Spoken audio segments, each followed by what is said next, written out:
Researching wheel specs for your S550 Mustang can be difficult. 6th gen owners with aftermarket wheels will happily share every single detail except the offset of their wheels. They'll tell you the width, the diameter, tire size, brand, what suspension they're running, their favorite cereal.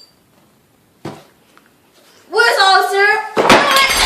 But for some reason, not the offset. Because offset is a vital number, we put together this guide with all the details you'll need. Offsets included. This is about the 6th generation Ford Mustang S550 2015 to 2023. We see a lot of different uses for this platform: track, drag, as they become more affordable, drift. Specs differ between each of these categories. In addition to street and daily drivers, we'll look at race-specific setups as well. If you have an S550 Mustang, I have an S550 Mustang, throw it on the vehicle gallery on our website. You can get entered into our fitment battles and win something like this, the Adhan DSXs, which are behind me, and other great prizes which are in the future. Hopefully more to come about that. Make sure to like, comment, subscribe, follow us on Instagram, follow us on everything else that we also produce, Snapchat, you know, the whole 10 yards. Make sure to do on Feet Finder. We're gonna do a grand reveal in a couple days. But yeah, hope you guys enjoy the video. I have an S550 Mustang myself, GT350 to be precise. So I take this video to heart, and you should follow word for word too. Cool. So some basic fitment info for wheel and tire will change dramatically depending on how you plan to use your car. Like we said, there are all kinds of different uses. We'll cover the most popular in this video, but before we get to that, let's see every basic info that applies to every S550. The lug pattern is a 5x114.3. It has a thread of 14x1.5 and a center bore of 70.5 millimeters. You can torque them down to 93 or give it a couple ugga-duggas. And you'll find 17s to 20s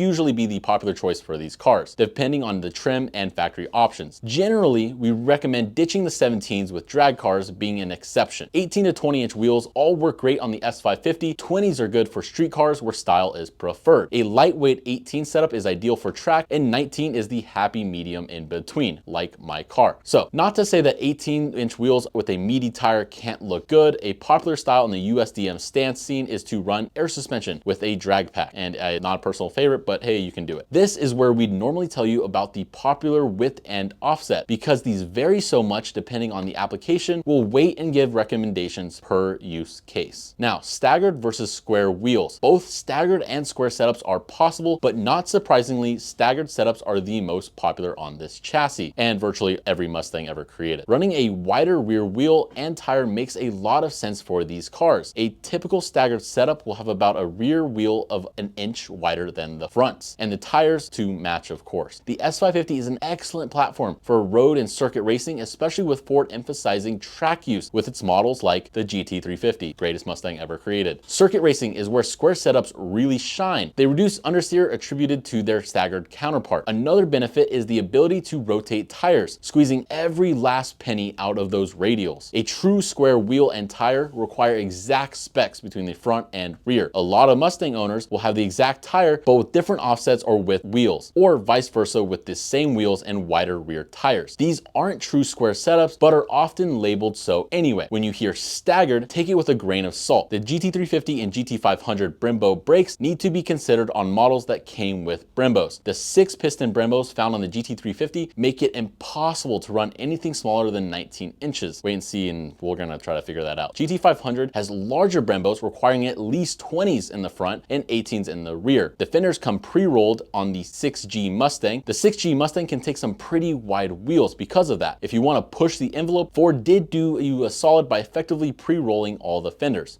Now, these cars don't have a huge lip on the inner side of the fenders like you would see on virtually everything else. The fender liners, however, might cause you some grief if you lower your Mustang on lowering springs or coilovers. Nothing shocking here. This is just the case with most cars. Just rip those things right out, throw them in the nearest dumpster because they're only held in with some push retainers, so this is easy enough. Street wheel setups for the S550 Mustang. This section is for those who are looking for fresh wheels for their daily driver or weekend show car. While performance isn't completely ignored, looks are the priority here. For those kinds of builds, 19s or 20-inch wheels are great. They really fill out the arches. You know how we said square setups are most commonly used for circuit racing? Well, there's no reason they can't be used on the daily. This 2023 GT California Special proves that point. It has the perfect all-around setup. 19-inch plus square wheels for track, stock height for drivability. With this combination, you can do a bit of everything. This one's on some Works ZR10s. They're a great wheel. Look even better on the Mustang. It's also on some coilovers and some Steeda rear camber arms and some other adjustable suspension arms. If you want to eliminate that wheel gap, you can grab some lowering springs or even coilovers, like this 16 GT. Lowered or not, this is a pretty typical fitment. 9.5 in the front, 10.5 staggered wheels, 285/35 tires, and 20-inch wheels. If you're looking for something that's flush or near flush, these specs work great. The work wheels are a nice matchup of USDM meets JDM. If you look closely, you can see this GT is fitted with a 6-piston brakes off the Shelby, so you know these Work ZR10s will clear the larger calipers. We got all models of work wheels on our site as well. If the last one wasn't low enough for you, hopefully this one is, because it's almost laying frame. Try to tow that one. I don't think so.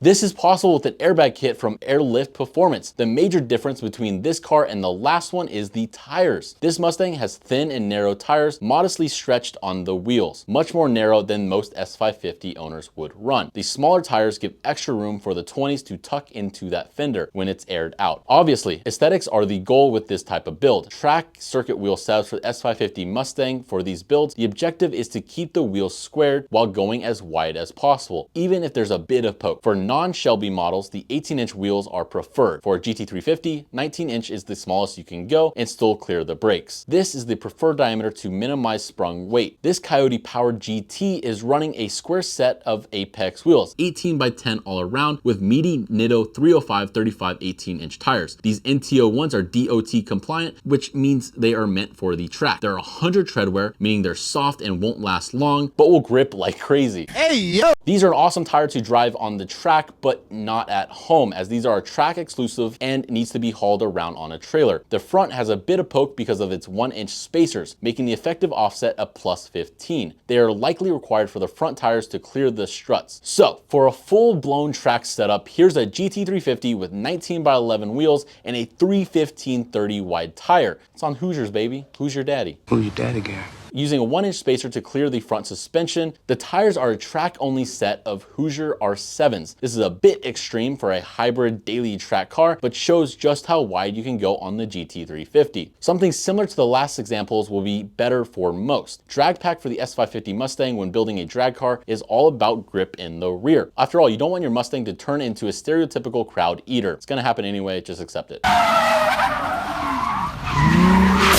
This is a big topic, but here's an oversimplified version for those who are just getting into drag racing. You want to go wide and thick. That's how I like them, baby. Hey, yo! Is a no-brainer, but you also want that small diameter rear wheel with a thick tire. In the front, you want something as light as possible. Skinnies in the front are as narrow as will be, but fit while having just enough grip to steer and stop the vehicle. You're going in a straight line, that's all that matters, whatever. Brake calipers are the limiting factor for downsizing wheels. Downsizing to a 15-inch rear is only possible with the use of an aftermarket brake kit, such as Bear, AP Racing, a lot of other ones. For beginners to immediate drag racers, 17 inches will be plenty small enough to throw on a nice thick tire. The other types of racing drag builds are a sliding scale. Do you want a dedicated drag car or drag and drive grocery getter? We'll look at examples of both ends of the spectrum. Here is a no skinny drag pack on a 2021 GT. This is geared towards someone who's just starting to drag race and could be a multi-use vehicle, or maybe someone who just wants to participate in a drag and drive event. Without a skinny, the car is more versatile. You don't want to get caught in a rainstorm driving home to the track with the skinny. If you're on a tight budget, you could also run some stock front wheels and only upgrade the rears. This might not get you as much street cred, but it achieves the same effect, and you might end up on only rears, and I can laugh at you. Forgestar F14s are popular on this chassis regardless of the use. A set of 19 or 20s all around looks killer on a daily driver. And shop those F14 drag wheels on our website, threepiece.us. Get yours. Want to do full-blown drag car? You'll notice this GT is running the same 305/45 tires as the last. The differences are it has beadlock rears, skinnies in the front, and Mickey Thompson street legal drag radials. And it'll still probably street drive it.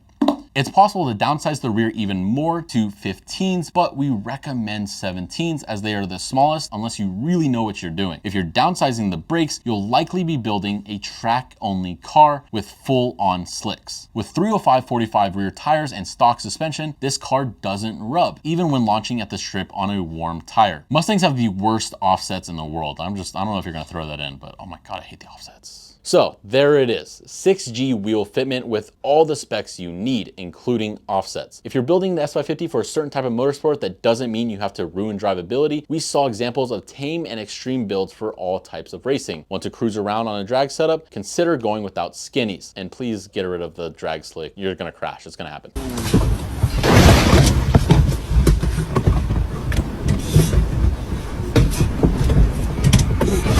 Want something that's fast around the Starbucks drive-thru or in the road course? Get a square setup with DOT compliant tires. Whatever wheels and tire you pick, if you don't want to gatekeep your setup, make sure to share the offset in addition to other specs. We have just the place for you to do that as well. Help others while being entered into monthly prizes on our vehicle gallery and our fitment battles. This month, it's the Adhan DSX. I don't know when this video is coming out, so it might be later. We got really cool prizes, and if you enjoyed the video, make sure to like, comment, subscribe, follow us on Snapchat, follow us on Feet Finder. Let's go find the S550 Mustangs on only rears and bully them into getting a front wheel, which you can do at threepiece.us. So again, if you enjoyed the video, make sure to like, comment, subscribe, and I'll see you guys on the next one.